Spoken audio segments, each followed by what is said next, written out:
Hello and welcome to the special feather service and what is the first review video that we're doing. As mentioned earlier on the channel, we're going to be covering some foxing and other general shooting related topics, which is what we're doing here. Something that's been a hot topic for years and years is night vision. There's two main types out there, even now, even since it started, and that's digital and image intensifier tube. Now, whereas digital night vision uses a camera, sends an image to a screen, an image intensifier tube is a device that intensifies or amplifies low light level images to levels that can be seen with the human eye, which when you watch the movies, that's what that green type night vision image is that you're seeing through scopes and things like that. So what we have here is a Generation 3 image intensifier. It's made in the UK by Starlight Night Vision Limited, and this particular model is the Archer. The two main types of differences in the night vision.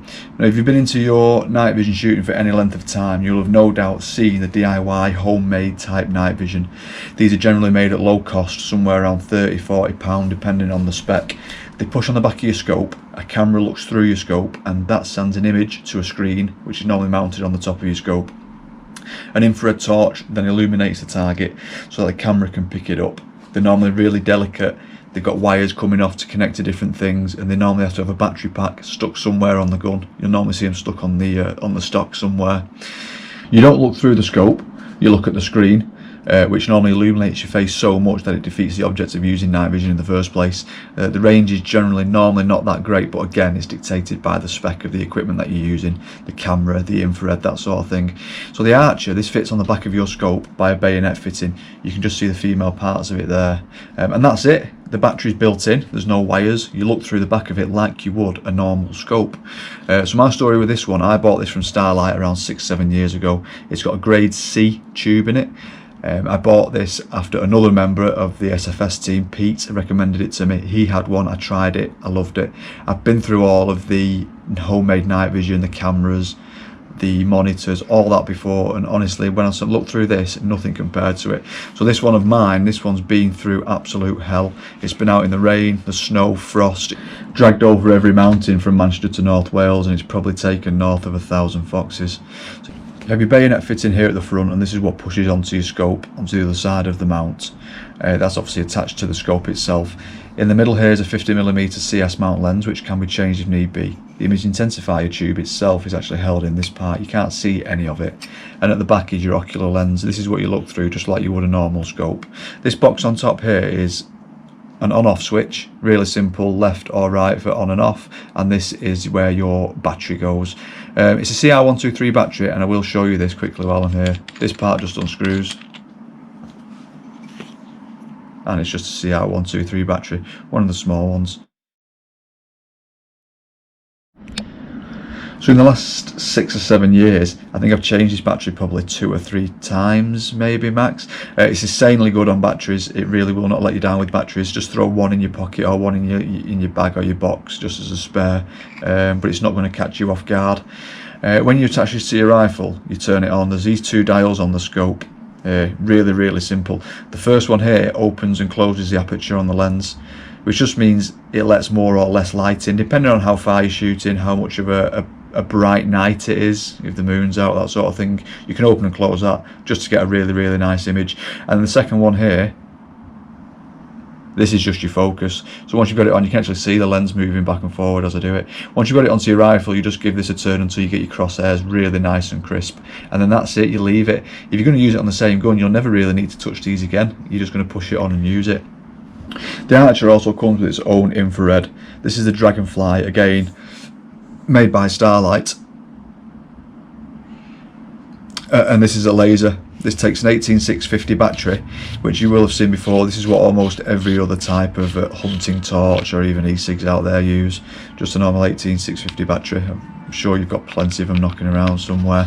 As far as I know, even now, this is still if not one of the best infrareds out there. It's really good.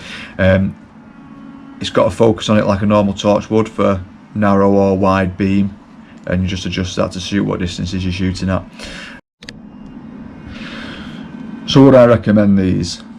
Absolutely, to anybody. These are, for me, where it's at with night vision Gen 3. Some pros and cons of it. Pros are the distance that it gives you. I've been able to ID foxes at 600 yards, if not more. Now at night you might want to be comfortable shooting out to, let's say, 300 yards, but to be able to see them at 600 and decide whether they're worth pursuing or not is so invaluable. Another pro is how robust it is. I mean, it feels bulletproof. This one of mine, it's fallen out of bags, it's fallen off the roof of pickup trucks, it's been banged and knocked, and it's never ever missed a beat. It's phenomenally reliable. Another pro is how fast it is to fit. Even then, once it is fitted, how fast it is to turn it on and off. You're not messing around with switches or anything like that. There's simply one little dial that you turn left and right and it is on or off. There's no build up time. You don't have to wait for anything to sort of start syncing up or warming up. You turn it up and it's on. Another pro is how you still look through this Leica scope. So you mount it on the gun and you just look through the back of it like you normally would. Another pro is this is totally covert compared to digital night vision where that screen's lighting your face up. This doesn't emit any light whatsoever. You wouldn't even know that someone's got it turned on if you stood a few feet away from them. Another thing is you can swap it to any gun, either by buying another mount or the mount that it comes with. It's only 2 screws. Just switch that between your scopes. Really simple. Couple of cons, it's not the cheapest out there. These setups still start now, I believe, around £1,200, if not more. They hold the value really well as well in the second-hand market, so the chances of you being able to find a cheap one are not that good. Another con, unfortunately, it's quite heavy. The Archer itself weighs in at 723 grams. The Dragonfly is coming in at 530 grams. So when you've got these both on your rifle, you're adding 1.2 kilos. Now, you get used to it, and it's something that not even something that I notice anymore. But for the first time, yeah, you might notice the extra weight. As for the cons, that's all I can really think of, to be honest. We will endeavour to get some footage of how it looks through the Archer, but Gen 3, as we've seen before, is really tricky to capture on video. You can only assume it's how the camera itself picks up what this is showing you. If you do have any questions or points about the Archer, please do drop them in the comments so we can talk about them. We will get back to you about them. Also, if you're watching this and you haven't already done so, please like the video and subscribe to the channel. And on that bombshell, we will see you next time.